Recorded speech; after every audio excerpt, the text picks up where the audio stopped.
بسم اللہ الرحمن الرحیم۔ السلام علیکم ورحمۃ اللہ وبرکاتہ۔ الحمد للہ حمدا کثیرا طیبا مبارکا فیہ، والصلاۃ والسلام علی سید المرسلین محمد وآلہ وصحبہ اجمعین، اما بعد۔ حاضرین و ناظرین، یہ درس نمبر 16 ہے اور آج سورۃ البقرہ کی صرف ایک آیت کی تلاوت، اس کی تشریح کی جائے گی۔ آیت نمبر 13 اعوذ باللہ من الشیطان الرجیم، بسم اللہ الرحمن الرحیم۔ وَإِذَا قِيلَ لَهُمْ آمِنُوا كَمَا آمَنَ النَّاسُ قَالُوا أَنُؤْمِنُ كَمَا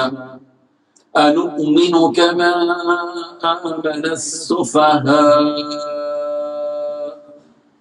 أَلَا إِنَّهُمْ هُمُ السُّفَهَاءُ وَلَكِنْ لَا يَعْلَمُونَ۔ صدق اللہ العظیم۔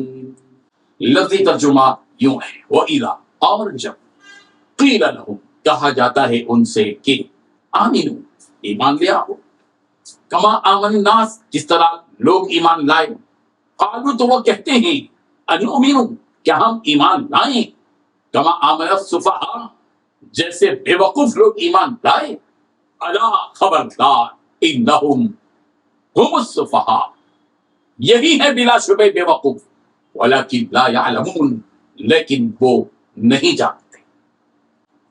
ترجمہ یوں ہے، اور جب کہا جاتا ہے ان سے کہ ایمان لے آؤ، جس طرح لوگ ایمان لائے، تو وہ کہتے ہیں کہ کیا ہم ایمان لائیں جیسے بے وقوف لوگ ایمان لائے۔ خبردار، بلا شبہ وہی ہے بے وقوف، لیکن وہ نہیں جانتے۔ اس آیت میں دو باتیں بتائی گئی ہیں۔ پہلی بات، جب ان منافقوں سے کہا جاتا ہے کہ تم بھی اسی طرح ایمان لے آؤ جیسے دوسرے لوگ ایمان لائے ہیں، تو کہتے ہیں کہ کیا ہم بھی اسی طرح ایمان لائیں جیسے بے وقوف لوگ ایمان لائیں۔ دوسری بات کو اچھی طرح سن لو کہ یہی لوگ بے وقوف ہیں، لیکن وہ یہ بات نہیں جانتے۔ بزرگان محترم، جب ان منافقوں سے یہ بات کہی جاتی ہے کہ جس طرح صحابہ کرام رضی اللہ عنہم اللہ پر، اس کے رسولوں پر، اس کے فرشتوں پر، اس کی کتابوں پر ایمان لائے، اور جس طرح یہ صحابہ کرام رضی اللہ عنہم مرنے کے بعد جی اٹھنے پر ایمان لائے، تم بھی انہی کی طرح ایمان لے آؤ۔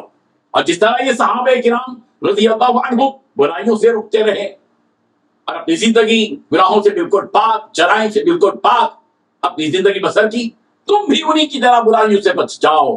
تو یہ گستاخ اور بدبخت قسم کے منافقین کہتے تھے کہ کیا ہم ان بے وقوفوں کی طرح ایمان لائیں؟ نعوذ باللہ من ذالک۔ اللہ تعالیٰ نے فیصلہ کن حقیقت بتلا دی کہ اصل بے وقوف تو یہی منافقین ہیں جو انجام سے بے خبر، کفر، نفاق اور جھوٹ پر مبنی زندگی گزار رہے ہیں، لیکن ان کو اس کا علم نہیں۔ بزرگان محترم، اس آیت میں منافقوں کے دو عیب بتلائے گئے ہیں۔ ایک تو یہ کہ الا انہم ہم السفہاء، خبردار یہ بات یاد رکھو کہ یہی منافقین بے وقوف ہیں، اور دوسرے یہ کہ جاہل بھی ہیں، علم سے بالکل کورے ہیں، ولکن لا یعلمون، لیکن یہ جانتے ہی نہیں ہیں، یعنی علم سے بالکل محروم قسم کے جاہل ہیں۔ قرآن مجید میں منافقین کے سلسلے میں بہت سی آیتیں آئی ہیں،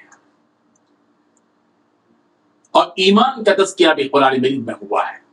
چند آیتیں ایمان لانے والوں سے متعلق سورہ بقرہ کی آیت نمبر 14 میں ہی وَإِذَا لَقُوا الَّذِينَ آمَنُوا قَالُوا آمَنَّا، اور سورہ بقرہ کی آیت نمبر 25 میں ہے وَبَشِّرِ الَّذِينَ آمَنُوا وَعَمِلُوا الصَّالِحَاتِ، کہ وہ لوگ جو ایمان لائے ان کو خوشخبری دیجئے، وَعَمِلُوا، اور جنہوں نے نیک اعمال کیے۔ سورہ آل عمران کی آیت نمبر 57 میں کہا گیا وَأَمَّا الَّذِينَ آمَنُوا وَعَمِلُوا الصَّالِحَاتِ فَيُوَفِّيهِمْ أُجُورَهُمْ، کہ وہ لوگ جو ایمان لائے اور نیک اعمال انہوں نے اختیار کیے، بس اللہ تبارک و تعالیٰ ان کے اجروں کو پورا پورا دے گا۔ سورہ نساء کی آیت نمبر 19 میں کہا گیا یا ایھا الذین آمنوا لا یحل لکم ان ترثوا النساء کرہا۔ اس طرح کی بہت سی آیتیں جن کا تعلق ایمان سے ہے قرآن مجید میں موجود ہیں۔ اللہ تبارک و تعالیٰ ان آیات کو سمجھنے کی توفیق عطا فرمائے۔ آمین وآخر دعوانا ان الحمدللہ رب العالمین۔ ڈیلی درس قرآن کو سبسکرائب کیجئے، اپنے تاثرات اور مشورے ارسال کیجئے اور اپنے متعلقین کا گروپ بنا کر انہیں روزانہ درس قرآن بھیجیں اور اجر و ثواب پائیں۔